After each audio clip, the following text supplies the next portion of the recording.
The election is just around the corner. Rishi Sunak, the Chancellor, wants to be Prime Minister. He knows taxes are a big deal for voters. In the last debate, he tried to win them over with his tax plans. But will it be enough? Sunak is facing tough competition. People are worried about the cost of living. They want to know how he'll make their lives better. Sunak needs to convince voters he's the right man for the job. His tax plan is a key part of that.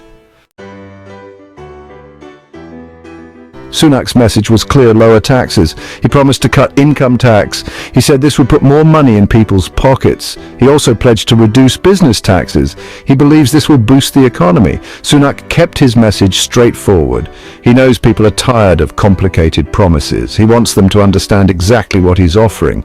His opponents say his plans don't go far enough. They argue that his cuts favor the wealthy. The debate heated up as each side presented their vision for the UK's finances. Taxes in the UK are a bit of a mess right now. They're some of the highest in the developed world. People are feeling the squeeze. The cost of everything is going up and wages aren't keeping pace. This is the backdrop against which Sunak is making his promises. He knows he needs to offer relief, but he also needs to be realistic about what's achievable.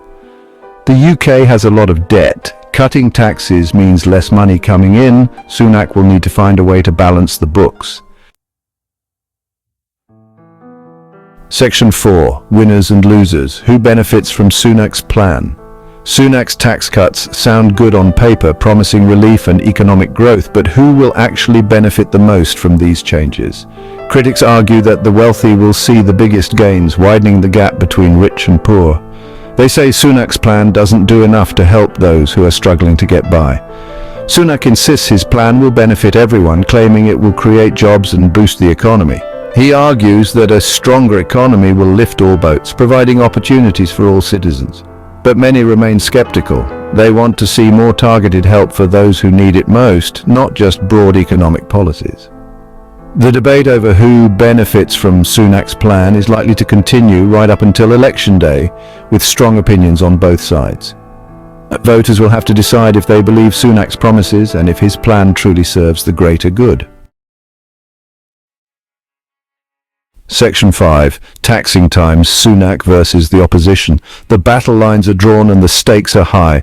Sunak's opponents have different ideas about taxes, each presenting their vision for the future. The Labour Party wants to increase taxes on corporations and high earners, arguing that those with the most should contribute more.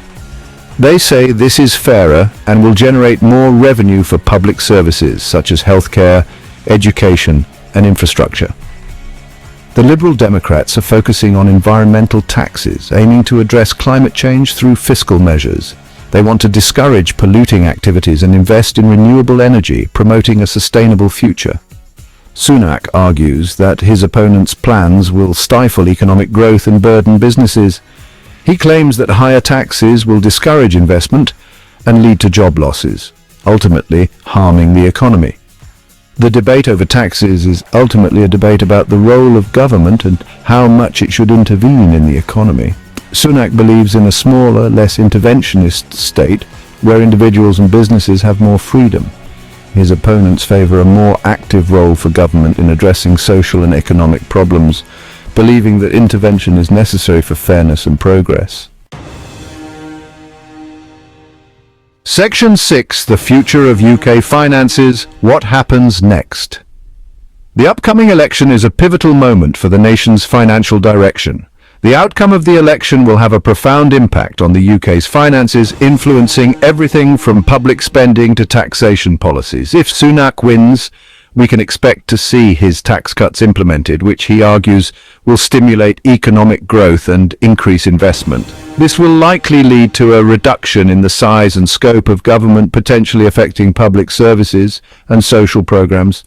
If his opponents prevail, we can expect to see higher taxes on corporations and the wealthy, aiming to reduce income inequality and fund public services. This will provide more resources for public services such as healthcare and education, but could also potentially dampen economic growth due to higher tax burdens on businesses. Voters will have to decide which vision for the future they believe in.